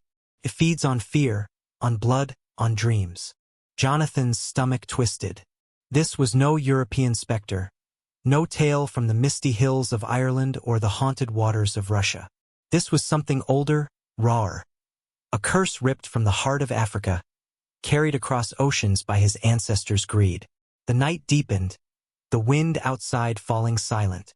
And then he saw them, small, gleaming eyes peering at him from the darkest corners of the room. Wide, unblinking, reflecting the flicker of the candle like shards of glass. Jonathan's breath caught as the tiny figure scurried from the shadows. Hunched, grinning, its jagged teeth glinting in the low light. It giggled, a high, chittering sound that scraped along his nerves like a blade. The Tokalash. It climbed the curtains, skittered along the ceiling beams, its eyes never leaving him. Jonathan tried to move, to speak, but his body refused. The creature giggled again, vanishing into the shadows as quickly as it had appeared. Sleep was impossible. Every time Jonathan closed his eyes, he felt it, the weight of the Tokalash on his chest, its sharp claws tracing lines down his skin. He could hear it giggling in the dark, feel its breath hot against his ear. Dreams became nightmares, twisted visions of hollow-eyed children, of blood running in rivers, of Sleepy Hollow burning while the Tokalash laughed and laughed. But it did not stop with him. The curse, once content to haunt the Crane bloodline, grew bolder. Jonathan heard the whispers in town the next morning, of children falling ill with no explanation, their skin pale, their eyes sunken and wide with fear, livestock found dead, their bodies drained of life, their eyes glassy and wide. Dogs howled through the night, their bodies trembling as if sensing the thing none could see. Sleepy Hollow's curse was no longer silent. It was loud, hungry, and laughing. And Jonathan knew this was only the beginning. The air grew colder as the days passed, the weight of something unseen pressing down upon Sleepy Hollow until the once picturesque town seemed nothing more than a pale ghost of itself. Streets that had once bustled with quiet life now stood empty. Shops remained shuttered, windows dark. The townsfolk spoke in hushed tones, glancing over their shoulders as if expecting the night itself to reach out and snatch them away. Even the sun, when it dared show its face, could not warm the hollow anymore. There was no safety left here, not in daylight, not in dreams. And then came the weeping. It started softly, a distant sound carried on the wind, so faint that Jonathan thought it his imagination. But night after night, it grew louder, clearer, until there was no mistaking it. The sound came from the river's edge, loud, mournful, echoing through the trees, across the fields, through every crack and crevice of the hollow. The kind of weeping that clawed at the soul, that made the hair on the back of the neck rise and the chest tighten with sorrow. La Llorona, the weeping woman, had come. Jonathan knew the legend. He had read the stories in dusty tomes, heard the whispers of her name in Ichabod's frantic scrawls. But knowing her name did not prepare him for the reality of her grief. She was no ghost. She was a force, a manifestation of loss so profound it had taken form and voice. And now she roamed the town's borders, her pale arms outstretched, her face forever twisted in agony, calling for the children she had drowned with her own hands. "Where are my children?" she wailed. "Give them back, or I'll take yours." Jonathan's blood ran cold every time he heard her, the sound slicing through flesh and bone, carving itself into his very soul. He tried to resist, to stay away, but some pull he could not fight, dragged him toward the river's edge night after night. And there, half buried in the mud, he found it, Ichabod's final relic. A broken rosary, its beads blackened with age, the crucifix rusted and twisted. As his fingers brushed it, the air grew colder, the ground shuddered, and the weeping rose to a scream. Ichabod had taken it from her, stolen the last piece of her soul, and with it, bound her to this place. Sleep became impossible. Every night, her cries grew louder, shattering windows, rattling doors, turning dreams into nightmares. Jonathan watched helplessly as the townsfolk withered beneath her wail. Children refused to sleep. Mothers clutched their babies close. Fathers sat awake with shotguns clutched in trembling hands. But it did not matter. There was no fighting grief. There was no running from La Llorona. Abigail came to him one night, her face pale, her eyes rimmed with red. "If she marks you, Jonathan," she whispered, voice shaking, "there's no running, no fighting. You're already hers." Jonathan nodded. He knew. He could feel the mark already. A cold hand resting against his heart, a whisper in his ear that never truly left. The line between legend and reality had shattered. Sleepy Hollow was no longer just haunted. It was cursed by the world. And La Llorona would not stop until she had what was hers. Revelation of the bound soul. Sleepy Hollow groaned beneath a crimson sky, the blood-red sun sinking beneath the horizon as if the land itself was bleeding out the sins of its past. The wind howled through the empty streets, rattling windows and clawing at rotting wooden doors. The town, once quaint and untouched by time, now seemed to shiver beneath the weight of unseen horrors stirring beneath its very soil. At the heart of the hollow, the Crane estate stood, a decaying monument to pride and sins long buried. Its once proud walls were now mottled with age, and vines twisted like skeletal fingers up its frame. Inside, shadows pooled in every corner, and the air smelled of dust, rot, and forgotten memories. Jonathan stood alone in the study, his figure illuminated only by the flickering light of a dying candle. Ichabod's journal trembled in his hands, the pages worn thin by time and grief. For hours he had read, unable to tear his eyes from the nightmare scrawled in ink. But it was the final page that broke him. "I did not die that night. I became what I feared. I am the horseman's bond, his anchor. My soul rides with him." The words pulsed with madness, desperation, and a horrifying truth. Jonathan's knees buckled, his body collapsing into his father's chair as the weight of his bloodline's secret pressed down upon him. Everything he thought he knew was a lie. They were not victims of a curse. They were the curse, born from the pride and greed of one man who dared to defy death itself. From the shadows, Abigail appeared, her face pale and drawn, her eyes shimmering with unshed tears. She had known. Perhaps she had always known. "You see now, don't you?" Her voice was barely a whisper, yet it echoed through the silent house. "He's not your ancestor. He is the curse, bound by his pride, his sins, his unending greed. And it falls to you, Jonathan, to end it." Jonathan's hands trembled, the journal nearly slipping from his grasp. Outside, the wind screamed, a mournful wail that carried with it the voices of the damned. The blood moon rose higher, casting the world in crimson light. The air grew heavier, pressing down until it felt as if the very world was holding its breath. "How?" Jonathan croaked, his voice raw. "How do I stop something like this?" Abigail moved closer, placing a trembling hand on his shoulder. "There is a way. Ichabod wrote of it, buried in his madness. A ritual, a severance. You must face him, Jonathan. You must ride." Jonathan laughed bitterly, the sound hollow. "Ride? You want me to face the horseman himself?" "Yes." Abigail whispered. It is the only way. Find his head. Return it. Sever the bond. Only then will the curse end. The blood moon pulsed overhead, and with it, the ground trembled. Sleepy Hollow was no longer a town. It was a mausoleum, a prison built from the bones of those who had come before. Jonathan stared into the distance, his heart heavy. And if I fail? Abigail's gaze did not waver. Then the world will bleed, Jonathan. The curse will spread, consuming everything. He nodded slowly, the weight of generations settling upon his shoulders. There was no other choice. The sins of the father, the sins of Ichabod, would end with him. Outside, the hollow stirred, shadows rising as the final ride approached. But Jonathan was not ready to move yet. He turned back to the journal, his eyes scanning Ichabod's final ramblings. He wanted more than the confession. He needed to understand. How had it begun? How had Ichabod crossed the line between the living and the damned? Through pages stained with sweat and time, he found Ichabod's last lucid thoughts. I sought immortality. The world was too vast. The death I feared too certain. In Ireland I met the Dullahan.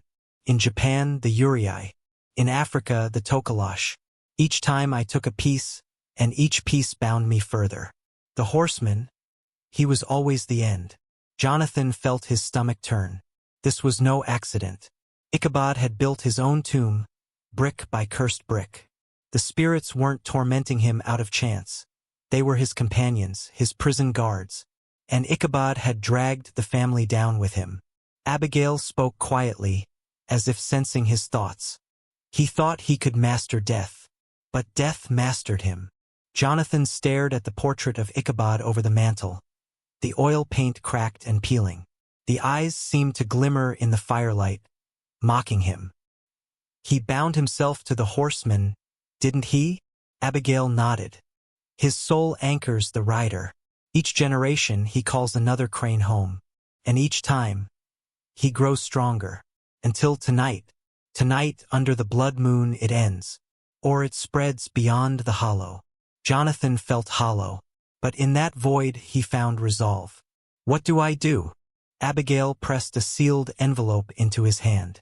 Ride to the bridge at the edge of the hollow. The original bridge. You'll find the horseman there. Read Ichabod's final words aloud. Then, you ride. You ride until either you return his head or you fall.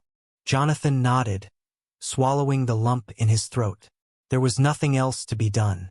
The night deepened, the sky bruised and angry.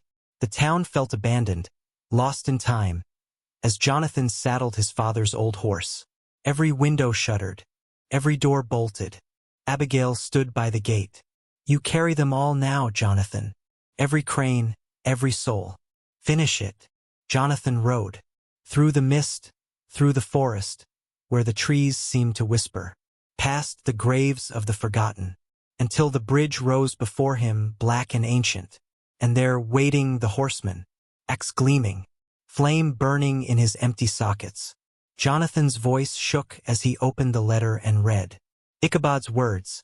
A spell, a prayer, a curse. I return what was taken. I sever what was bound. Blood to blood, ash to ash. The wind howled. The horseman charged. Jonathan met him head-on. The night erupted into chaos. Spectral figures emerging from the dark. The Uriai screamed. The Dullahan rode beside his cousin. The Tokalash cackled. But Jonathan rode. Toward the hollow's heart. Toward the grave where the horseman's head waited. He felt Ichabod's soul scream within him. Jonathan dismounted, digging bare-handed until his fingers bled. There it was. The skull, blackened, cursed. He turned, the horseman stood over him. Take it, Jonathan whispered. Be free. The horseman reached, took the head, and in that moment the earth split. A scream of generations tore through the hollow. And then, silence. Morning light broke. Abigail found Jonathan kneeling by the river, tears on his cheeks. It's done, he whispered. The curse is broken. And the hollow, for the first time in centuries, was free. The gathering of shadows. Night bled into Sleepy Hollow like ink spilled across parchment. The crimson glow of the blood moon bathed the land in unnatural light as the air grew colder, heavy with the scent of decay and old sorrow. And then, as if answering an ancient summons, they came. One by one, the cursed souls emerged from the darkness. The Uriai was first, her translucent form drifting from the skeletal trees, long black hair trailing across the dead earth like ink bleeding through paper. Her face was pale, ethereal, mouth stretched open in an eternal scream, though no sound escaped. Her sorrow was palpable, leaking into the air until even the trees seemed to weep for her. The Dullahan followed, a monstrous figure astride a nightmare steed, black as midnight and snorting steam. In one hand, he held his own rotting head, its lips twisted into a permanent grimace. Empty eye sockets glowed faintly, fixed upon the hollow, upon Jonathan. The rider's presence alone seemed to draw the warmth from the world, leaving frost on the brittle grass. From the river, the Rusalka crawled forth, pale limbs dragging through the mud, hair tangled with algae and dead leaves. Her skin shimmered with the sickly green sheen of rot, water streaming from her hollow eyes. Her mouth opened wide, filled with dark water and grief, her very being a lament for what was lost. The Tokalash appeared next, scuttling along the rooftops, its twisted form hunched and laughing, eyes glinting with malevolent glee. It darted from shadow to shadow, its jagged teeth flashing in the moonlight as it whispered curses to the wind. And finally, La Llorona came, her wail shattering the night. She drifted through the mist, her form barely human, her arms reaching for unseen children. Her voice was a blade, slicing through the very air, shaking the bones of the town itself. They gathered at the old covered bridge, the place of legends, the place where it all began. The wooden beams groaned under the weight of forgotten sins, the structure looming like a gallows against the blood sky. Jonathan stood alone, a single torch trembling in his grasp. The light flickered weakly, barely piercing the thick mist. His throat tightened as he faced them, every instinct screaming at him to run, to flee into the night. But there was nowhere left to run. With a voice that barely rose above a whisper, he spoke. Ichabod summoned you, but I release you. The air cracked like lightning. The ground trembled. The spirits screamed, a chorus of pain and rage that echoed through the hollow. Yet none moved. They waited, their eyes fixed upon Jonathan, demanding more. Abigail appeared beside him, her presence steady and somber. Her voice was soft, carried by the wind. You must know their pain, Jonathan. Heal it, or die.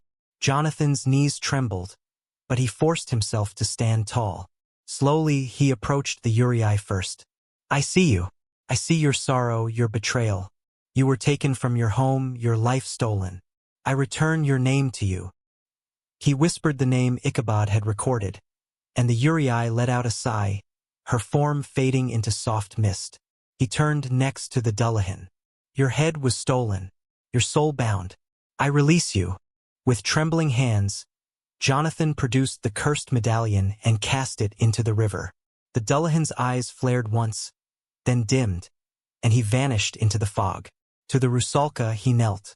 Your locket, your heart. It was never his to take. He placed the locket into the river, watching as it sank. The Rusalka wept once, then dissolved into the water. The Tokalash hissed and clawed, but Jonathan faced him. Fear was your food, no more. He crushed the idol beneath his boot, and the creature screamed before fading into the shadows. Finally, La Llorona.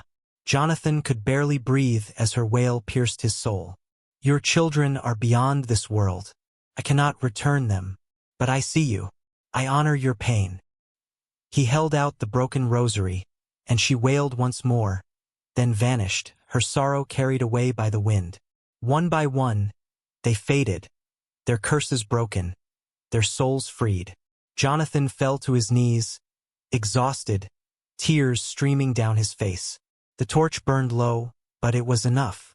The hollow grew silent. The blood moon faded, and for the first time, peace settled over Sleepy Hollow. Jonathan stood beneath the blood-red sky, his breath shallow, every step forward weighted by the knowledge of the task he must complete. The journal entries of Ichabod Crane had detailed each spirit's suffering, each ghost's unending torment tethered by betrayal, grief, or rage. Now, in this cursed night, Jonathan was the last hope to break the eternal cycle. He moved forward slowly, his heart pounding in his chest as he faced the first of the restless souls. The Uriai, her pale figure gliding just above the ground, black hair cascading like a curtain over her hollow eyes. He bowed low, trembling under the heavy, sorrowful gaze of the Japanese spirit, feeling the ancient grief that radiated from her translucent form. "You were betrayed," he whispered, his voice barely carrying over the wind that howled through the desolate forest. "I see it. I feel it. What was taken from you, Uriai?" For a moment, the spirit said nothing, only stood staring as if weighing the worth of the man daring to approach. Then, with a slow, almost imperceptible gesture, she pointed to Jonathan's pack. He knew what she meant. The doll, the one Ichabod had described. A simple silk figure, delicately stitched, its face worn by time but holding the last trace of the Uriai's stolen innocence.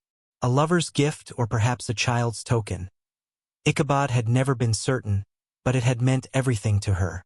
Jonathan's hands shook as he reached into his pack, his fingers brushing against the cold porcelain face of the doll. Tears stung his eyes. How long had she waited for this? How many centuries lost in the in-between, waiting for someone to see her pain? "I am sorry," Jonathan choked, placing the doll gently at her feet. "Forgive him. Forgive us all for what was done to you, for the greed, the cruelty that robbed you of your peace." The Uriai's hollow eyes filled with something almost human, sorrow, recognition, release. Slowly, her pale face softened, her lips parting not in a scream, but in a final sigh. A soft breeze swept through the clearing, carrying the faintest scent of cherry blossoms. Then she was gone, not banished, not destroyed, freed. In her place, a single cherry blossom petal drifted to the ground, a fragile symbol of a soul redeemed. Jonathan's chest ached with the weight of it, but there was no time to rest. The next spirit awaited. The river glistened under the crimson moon, dark and bottomless, holding secrets older than the village itself. He could feel her watching the Rusalka. Her green eyes glowed from the shadows of the water, her long hair trailing like tendrils reaching for him. She was anger, betrayal, and loss incarnate. Jonathan knew her story too well. A woman drowned by the one she trusted most, left to rot at the bottom of a forgotten lake.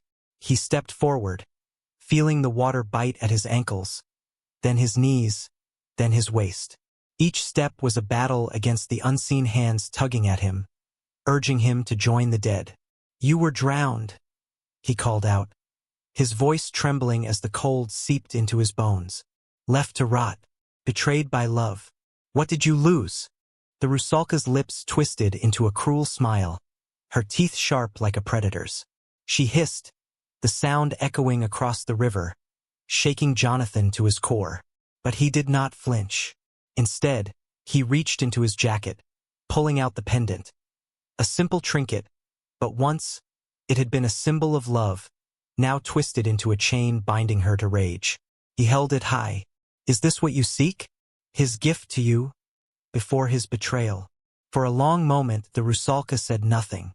Then, the water stilled, the waves calming around Jonathan. Slowly, her lips curled into something almost tender. A bitter, beautiful smile that spoke of love once pure, now tainted by betrayal. She reached out, her cold fingers brushing the pendant, and then, without another sound, she sank beneath the water's surface. There was no struggle, no scream, only peace. The water cleared, reflecting the moonlight once more. Jonathan gasped, stumbling out of the river, soaked and shivering, but one step closer to ending the curse. He dared not look back. La Llorona was next. He heard her before he saw her, the mournful wail that pierced the night, a sound of such raw, unbearable grief that it brought Jonathan to his knees. He clutched his head, his ears ringing, heart shattering beneath the weight of her endless sorrow. "La Llorona," he whispered, dragging himself forward, every muscle screaming in protest. I know your pain, the children you lost, the betrayal, the curse that made you what you are. She appeared from the mist, her eyes hollow, mouth wide in a scream that no mortal could ever forget. The air grew thick, suffocating, but Jonathan forced himself to his knees, head bowed in respect. I brought something, he rasped, pulling the blackened rosary from his belt. Its beads were charred, stained with centuries of sin and grief, but it still held the faintest spark of hope. They wait for you, on the other side. La Llorona's scream faltered, turning into a ragged sob. For the first time, Jonathan saw not the monster, but the mother, the woman who had loved too much, who had lost everything, and whose grief had consumed her. With trembling hands, Jonathan laid the rosary at her feet. Go to them. You've suffered long enough. The mist swirled, her form shimmering, breaking apart like fragile moonlight. Her wail faded, replaced by a soft weeping, and then silence. La Llorona was gone. The wind shifted, and Jonathan knew what came next. The Tokalash, the trickster spirit cackled, its sharp claws clicking together as it emerged from the shadows, its eyes glowing with malice and hunger. It was smaller than the others, but no less dangerous, a creature born of fear, thriving on suffering. You came human, it sneered. You think you can banish me? Jonathan stood tall, though every instinct screamed for him to run. I'm not here to banish you, he said quietly. I'm here to end this. No more fear. No more games. The Tokalash snarled, lunging forward, but Jonathan was ready. He pulled the idol from his pack, the twisted figure that had once been worshipped, feared, given power it never should have had. With a shout, he raised it high and brought it down on a rock, shattering it into pieces. The Tokalash shrieked, the sound deafening, its body twisting and writhing. "No!" it screamed. "You fool! You've doomed yourself." Jonathan shook his head. "No, I've freed us all." With one last screech, the Tokalash vanished, leaving the night just a little lighter, the shadows retreating at last. Jonathan staggered back, his strength nearly gone. Only one remained now, the Dullahan. The sound of hooves echoed through the night, and Jonathan turned to see the headless rider approach, the black steed snorting flames, eyes like burning coals. The Dullahan held his own severed head high, its mouth twisted into a cruel grin. "Ichabod," Jonathan whispered. "You never escaped, did you?" The horseman's gaze, sightless yet all-seeing, fixed upon Jonathan. The air grew cold, the world narrowing until there was only the two of them. "I am not here to fight," Jonathan said. "I am here to understand." The Dullahan did not speak, but his silence was deafening. Jonathan reached into his pack, pulling free the journal of Ichabod Crane, the final relic. "You were wronged, betrayed by fear, by superstition, by your own bloodline. But it ends tonight."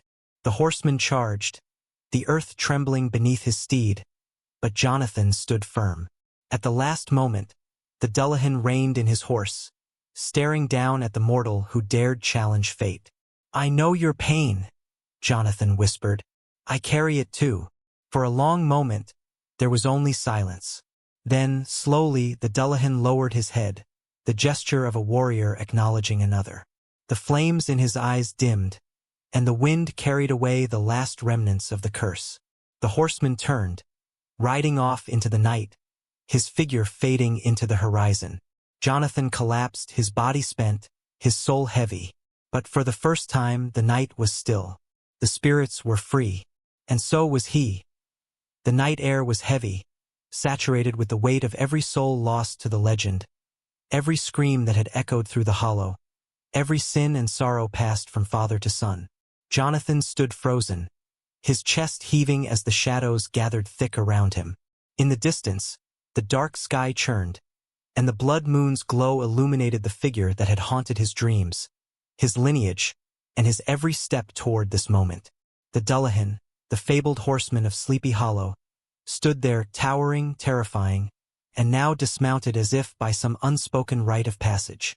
Jonathan's breath caught in his throat as he watched the headless rider slowly approach, every movement echoing like thunder across the brittle earth.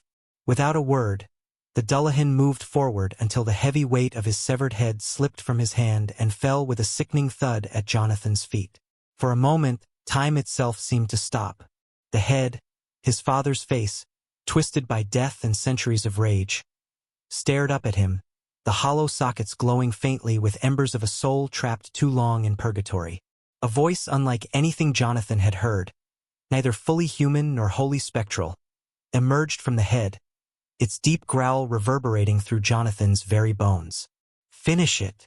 The words, simple yet heavy with meaning, echoed in the empty space between them. Jonathan's mouth went dry, his heart hammering against his ribs so hard it felt like it might shatter. "How?" he finally managed, his voice cracking under the strain, barely audible against the roar of the wind and the cracking earth beneath him. The horseman did not reply, only stood silently, his broad form heaving as though the weight of centuries bore down upon him. Jonathan's hands trembled at his sides, the overwhelming temptation to turn and flee surging through him. Yet he stood his ground, knowing there was nowhere left to run. The curse of Sleepy Hollow had brought him here, and there would be no more running. From the shadows, Abigail emerged, pale as the moonlight, her eyes wide with terror but her steps steady. She crossed the fractured ground, each step cautious but resolute until she reached Jonathan's side. Her trembling hand found his shoulder, grounding him in a moment that could unravel the very fabric of his soul. "You must ride," she whispered, her voice soft but unwavering. "That is how it ends. You must ride, and you must survive. Only then does the head return. Only then is the curse broken." Jonathan's lips trembled as he stared into Abigail's eyes, searching for some reassurance, some hope that he was not about to ride to his death. But there was only grim certainty in her gaze, the knowledge of someone who had seen enough death to recognize its shadow. Behind them, the ground split open, tendrils of dark mist writhing upward as the full form of the horseman began to reemerge. The earth itself seemed to recoil from his presence, cracking and groaning as the beast, no longer just a man but something darker, greater, terrible, took shape. The monstrous steed towered beside him, its hooves sparking embers against the stone, its eyes twin infernos in the night. But what chilled Jonathan's blood was not the demonic horse, but the figure astride it, massive, unrelenting, with Ichabod's eyes burning with hatred and grief within the hollow where a head should never be. Jonathan's knees buckled, but Abigail held him firm. "You are his blood. Only you can finish this." He turned, staring at the old steed his father had once ridden. The horse, still tethered to the old oak, stood silent, as if aware of the role it must play. There was no saddle, no bridle, only raw instinct left to guide Jonathan. He took one last look at Abigail, who simply nodded, her hand dropping from his shoulder as though releasing him to fate. Jonathan crossed the cracked ground slowly, each step a farewell. He stroked the old horse's mane once, a quiet thank you, a last shared moment of understanding, then hauled himself up onto its back. The sky above them groaned, the blood moon blazing brighter, as if to witness the final chapter of a story centuries in the making. He could feel the horse's breath beneath him, steady but tense, as though even the animal understood the stakes. Then, everything changed. The air grew cold. Not just cold, but void of life, void of warmth, void of anything human. The world shrank until there was only Jonathan, the horseman, and the hollow between them. The Dullahan mounted his own infernal steed, his massive form towering above Jonathan, eyes of fire burning with unspoken rage and unshed sorrow. For a moment, their gazes met, the living and the dead, the son and the damned father, bound by blood, fate, and the sins of generations. The horseman pointed forward, and the ground erupted. A path forged in hellfire and shadow stretched out before them, winding through the haunted woods, across crumbling bridges, past the graves of the forgotten. Jonathan felt the old horse beneath him shudder but held firm, whispering words of courage to a creature who knew fear as intimately as he did. With a final cry, the horseman charged, his beast screaming into the night. Jonathan had no choice but to follow. He dug his heels in, and the old horse surged forward, muscles straining, breath coming hard and fast as they gave chase through the hollow. The ride was unlike anything Jonathan had known. The air tore at his skin, the world a blur of shadow and light, screams of the damned echoing through the trees. Every hoofbeat felt like a drumbeat of war, every second a battle for survival. Branches clawed at him, unseen hands tried to pull him from the saddle, the ground itself opened to swallow him whole. But Jonathan gritted his teeth and pressed on, his eyes locked on the figure ahead, the horseman, his father, the embodiment of every fear he'd ever known. The ride was not just a race. It was a reckoning, a test of will, of blood, of destiny. The hollow tried to break him. Visions of his mother's death flashed before his eyes, of Ichabod's fall, of every crane who had tried and failed to end the curse. They whispered to him, begged him to stop, to turn back, to surrender. But Jonathan screamed into the wind, "I am not them! I will not fall!" The path twisted, and suddenly they were upon the old covered bridge, the place where it had all begun, where Ichabod had been taken, where the curse had first rooted itself deep within the earth.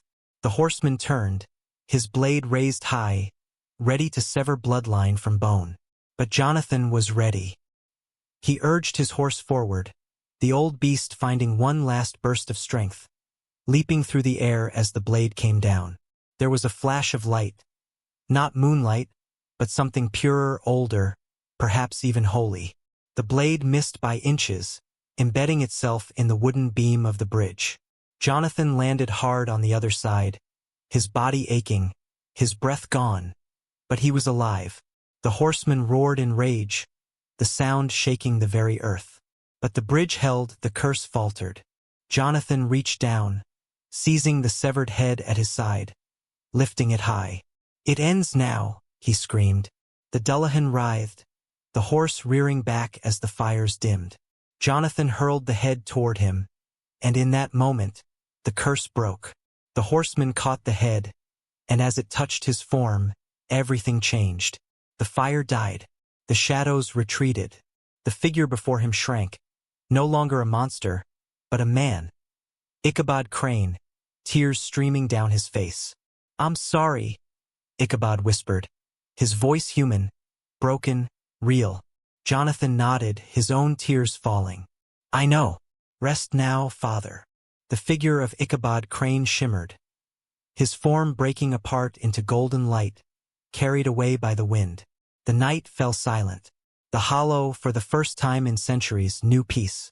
Jonathan sat atop the old horse, staring into the night sky where the blood moon had faded, replaced by the soft glow of dawn. Abigail appeared at his side, her face streaked with tears, but smiling. "You did it," she whispered. "It's over." Jonathan nodded, but his heart felt heavy. The cost had been great, the journey unbearable, but the curse was broken. Sleepy Hollow would wake, free of its shadows, its blood debts paid. Together, they rode from the hollow, the first rays of sunlight warming their faces, the past finally laid to rest. And so they rode. Beneath the blood moon that drenched the sky in crimson, Jonathan gripped the reins of his father's old horse, his muscles screaming with the effort as hoofs pounded over dirt roads and cursed ground. The wind howled around him, carrying with it the cries of the damned, the whispers of the dead, and the agonized wails of every soul bound to Sleepy Hollow's accursed legacy. Trees clawed at him with skeletal fingers, flames erupting from their branches as if the forest itself sought to consume him before the horseman could claim his life. Shadows writhed at the edges of his vision, faces distorted in anguish, their mouths open in silent screams. Yet through it all, Jonathan rode, his eyes locked forward, his only goal the covered bridge looming in the distance, the place where it had all begun, and where it must now end. Behind him, the sound of hooves thundered like war drums, shaking the very earth. The horseman, massive, relentless, bore down on him, his black steed's breath streaming like smoke, its eyes twin infernos. In the horseman's hand gleamed the wicked axe, its blade catching the moonlight, promising death with every swing. Jonathan dared not look back, but he felt the presence. Heavy, inevitable, like death itself reaching for him. The air grew colder, the world narrowing to this final stretch, and Jonathan could feel the curse tightening its grip, determined to drag him into the same darkness that had claimed Ichabod Crane and every soul foolish enough to challenge the legend. The streets of Sleepy Hollow blurred around him, no longer a place of homes and families, but a haunted wasteland filled with the phantoms of the past. Ghostly figures lined the road, men, women, children, their faces twisted in pain, their mouths open in screams that Jonathan could hear only in his mind.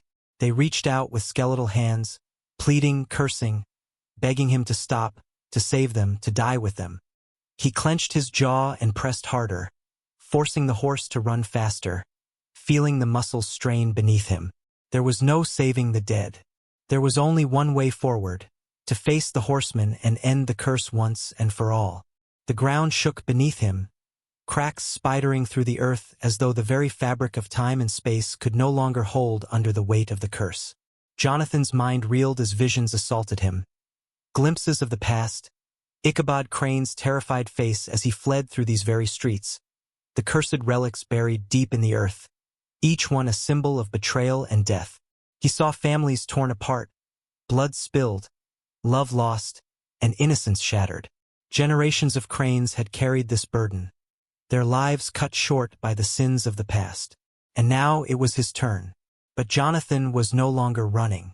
He was riding toward his fate, toward the only ending that could free them all. The trees gave way, and there it was, the covered bridge, ancient and crumbling, its wooden beams blackened by time and fire, the final threshold, the place where Ichabod had fallen, where the horseman had claimed his first victim, where the curse had begun. Jonathan's heart pounded as he neared it, the air thick with the scent of blood and ash. Behind him, the horseman let out a roar, a sound not of this world, but of every nightmare ever dreamt. The axe swung wide, missing Jonathan by inches, the force of it sending a shockwave that split the earth beside him. Jonathan's horse reared, nearly throwing him, but he held firm, his eyes locked on the bridge. This was it.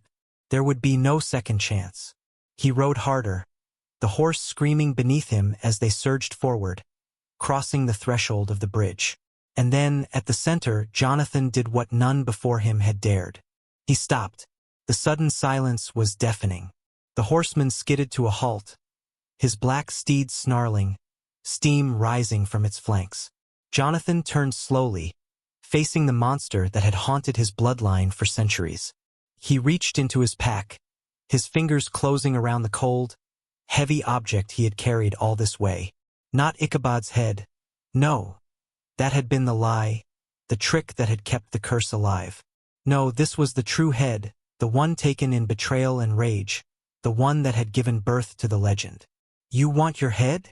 Jonathan's voice was steady, defiant, ringing through the hollow like a challenge to the gods themselves. Take it.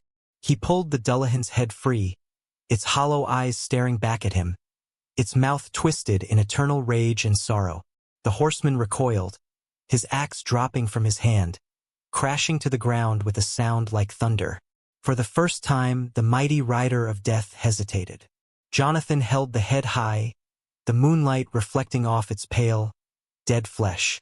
It ends now, he whispered, his voice trembling with the weight of generations. No more running, no more blood. The horseman let out one final, anguished howl, his form flickering, the shadows around him recoiling as the head called him home. Light burst from the bridge. Not just light, but pure, blinding radiance that consumed the darkness, swallowing the horseman, Jonathan, and the bridge itself in a maelstrom of power. Jonathan felt himself lifted, weightless, as if every burden, every sin, every curse was being stripped from his soul. He saw the horseman, not the monster, but the man he had once been, tears streaming down his face as he reached for his head. Jonathan did not resist. He let go. The head flew through the air, landing in the horseman's outstretched hands. For a moment, there was only silence. Then the horseman placed the head upon his shoulders, and a great wind swept through the hollow, carrying with it the last remnants of the curse. The spirits that had haunted Sleepy Hollow screamed once more, but this time it was not a cry of pain, but of release. They rose into the sky, their forms shimmering, fading into the stars. The trees stopped burning. The ground healed. The darkness receded. Jonathan collapsed to his knees, gasping for air, his body racked with sobs. It was over. The curse was broken. Sleepy Hollow was free. And in the distance, the first light of dawn broke over the horizon, bathing the hollow in gold. When the light faded and the last echoes of the final scream died into the wind, Jonathan stood alone in the stillness of the hollow, the heavy silence pressing against his chest. The battle was over, the curse broken, and yet the weight of centuries lingered like a shadow that could not be fully cast aside. Around him, the land lay quiet, the burnt trees now nothing more than blackened skeletons against the pale sky, the once screaming spirits nowhere to be seen, and the ancient covered bridge, cracked and worn, standing as a solemn witness to the end of the legend. Sleepy Hollow, the cursed ground of his ancestors, breathed again, though it did so like an old man waking from a long, haunted sleep, unsure if the nightmare was truly over. Jonathan stared at the spot where the horseman had stood only moments before, where the great spectral figure, his father and yet not his father, had crumbled into dust and memory. The air no longer trembled with power, and the earth had ceased its groaning. For the first time since he could remember, the hollow felt at peace. Yet that peace brought no comfort, only an aching hollowness that filled Jonathan's soul. The curse was gone.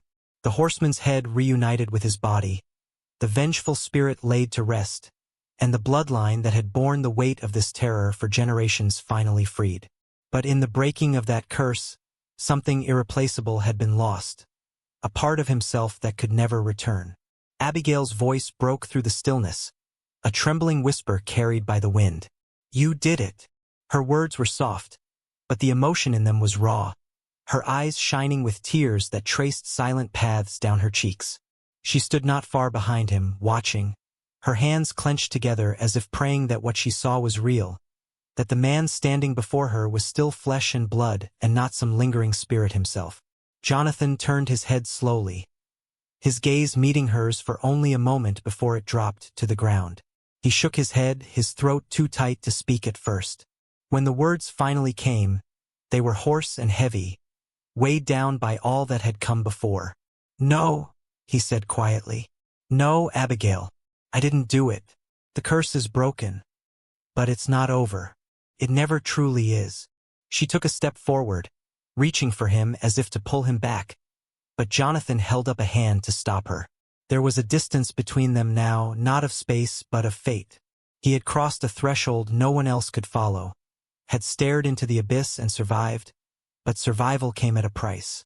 "Someone has to stay," he continued, his voice soft, almost apologetic. "The hollow, it may sleep now, but it dreams, Abigail. It dreams of the blood spilled on its soil, of the sins never fully washed away. Someone must remain. Someone must remember." Abigail's lip trembled, her body shaking as she tried to protest. But there were no words that could change what had already been decided. Not by Jonathan, but by the hollow itself. He turned away from her then, his eyes sweeping over the woods that had once seemed so full of menace and shadows. Now they were simply trees, bare and broken, but still standing. Like him. And like him, they would heal, slowly, painfully, but they would heal. Jonathan took a step toward the woods, then another, each one pulling him farther from the life he might have had and deeper into the one he was destined for. "This is my home now," he murmured, more to himself than to Abigail. "The hollow, it's part of me. It always has been. I can't leave it. Not yet. Maybe not ever." The sky began to lighten, the first rays of dawn piercing through the thin clouds, casting golden light over the ruined land. It was beautiful in a way Jonathan had never noticed before, fragile, fleeting, but beautiful. He closed his eyes and let the warmth touch his skin, the first true sunlight he had felt since this nightmare began. It was a reminder that the world still turned, that life continued, even in places long forgotten by time. Abigail called his name one last time, her voice breaking as she reached out, but Jonathan didn't turn. He couldn't. If he looked at her now, he would falter. If he saw the love and the grief in her eyes, he might abandon the duty that had been laid upon him.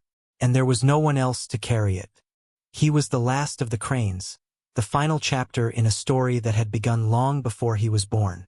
Sleepy Hollow would sleep now.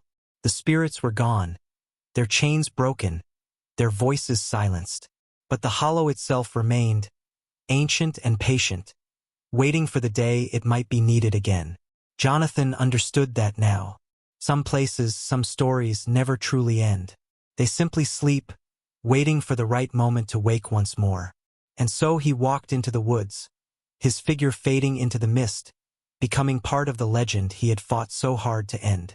Abigail watched until he was gone, her tears falling freely, her heart breaking, but somewhere deep inside, she understood. This was how it had to be. Jonathan Crane, keeper of the hollow, would stand watch over the cursed ground, the last guardian of a story that would never truly die. And Sleepy Hollow at long last would rest,